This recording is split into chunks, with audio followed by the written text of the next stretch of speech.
My book, Why Pro-Life? People have asked, who's it for, really? Is it to persuade people who are pro-choice to help them become pro-life? And the answer is yes, it does exist for that purpose. Is it for believers, not only believers, but people who are already pro-life? Yes, it's for them too. And this little book, I made this book specifically because I had the larger book, Pro-Life Answers to Pro-Choice Arguments. I still recommend that book. That book has much more detail. It has about 900 footnotes in it. And so many people have used that book, students researching for papers, speeches that they're giving, people defending the pro-life point of view, for letters to the editor, all that. You can do a certain amount of that with what's in Why Pro-Life, but I deliberately distilled down into this shorter form a lot of the things in the larger book, and then rewrote it, so kind of putting the cookies on the lower shelf. This is definitely a book that you can give to other people. So, what's in the book? I'm glad you asked that question. Chapter 1, why talk about abortion? And then I've got chapters about pro-woman or pro-child, and the answer is we should be pro-woman and pro-child.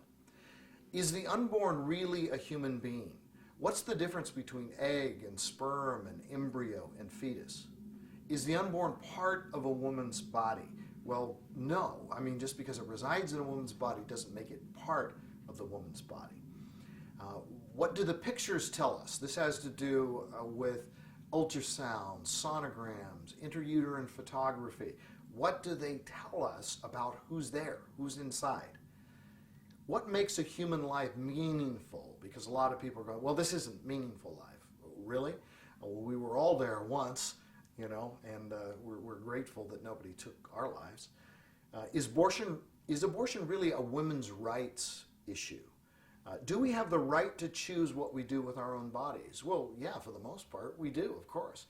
But does a man have a right to choose to use his body to rape a woman? Well, clearly not. So there are restrictions on that. Is abortion part of a right to privacy? Does abortion harm a woman's physical and mental health? That's actually the largest chapter in this. And I distilled it down, but there's so much that people do not understand about the physical and mental health of a woman that's affected by abortion. Is abortion right when pregnancy presents risks to the mother's life? Is abortion right when pregnancy is due to rape or incest? There's a huge issue, and that's one where a lot of Christians are not thinking accurately about this issue, and we really deal with that in that chapter. And then chapter 14, what about disabled and unwanted children? This whole thing about unwanted children, Planned Parenthood says, every child a wanted child. Well, I totally agree, every child a wanted child, so let's learn to want children more. Let's get unwanted children into the homes of those who want them, but let's not take their lives. Every child a wanted child to many people in Planned Parenthood circles essentially boils down to something that doesn't look so good on a bumper sticker, which is every unwanted child a dead child. So let's kind of get beneath the surface of these arguments that are made and kind of reveal them for what they really are. That's one of the things I do in this book. Does abortion prevent child abuse? Some surprising answers to that. Well, number one, that abortion is the ultimate child abuse because it's taking the life of a child actually in a very violent way.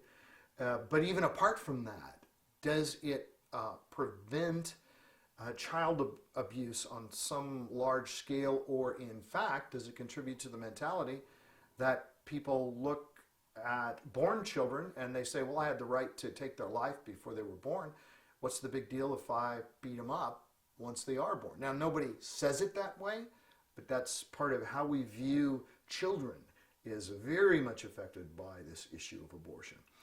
Personally opposed to abortion, but pro-choice, you hear that one a lot. Well, why would you be personally opposed to abortion unless it's the killing of a child? And if it's the killing of the child, then you shouldn't be pro-choice about it. That's like being personally opposed to rape in the sense that I would never rape a woman. But you know what? If somebody chooses to rape a woman, that's fine by me, because what right do I have to? Oh, well, you have every right and every responsibility to say it's not right for a man to rape a woman, and it is not right for somebody to take the life of an unborn child. What about adoption? Got a chapter on adoption, and that's, I think, in some ways one of the more valuable chapters in the book. And then finally, the last 3 chapters, can God forgive abortions? And the answer is a very definite yes. And the gospel shared in that chapter, and forgiveness for women who are struggling with the guilt of abortion. You know, there's a lot of, even churches and pastors, where pastors say, well, I'm not going to talk about abortion in our church because I want to be kind and gracious to the women in our church who've had abortions, because so many of them have had abortions. And you're thinking, well, yeah, well, how are we going to prevent abortions if we never talk about it, number one?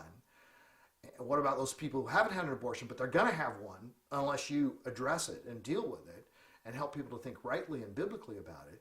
But also, how are these poor women, and men too, who have made abortion-related decisions, who are struggling with guilt for their actions maybe many years ago or maybe just last year, how are they ever going to experience the forgiveness of Christ unless we actually talk about it? And by all means, emphasize that God forgives it.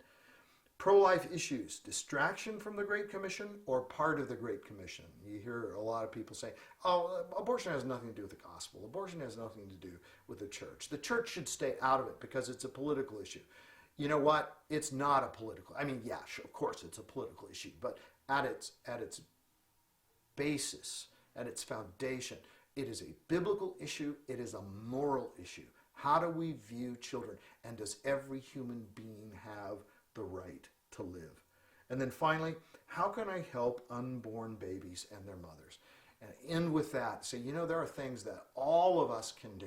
It's not just that we have to be people who protest at abortion clinics or people who volunteer at crisis pregnancy centers or people who send our money to crisis pregnancy centers or to Right to Life or people who write letters to the editor.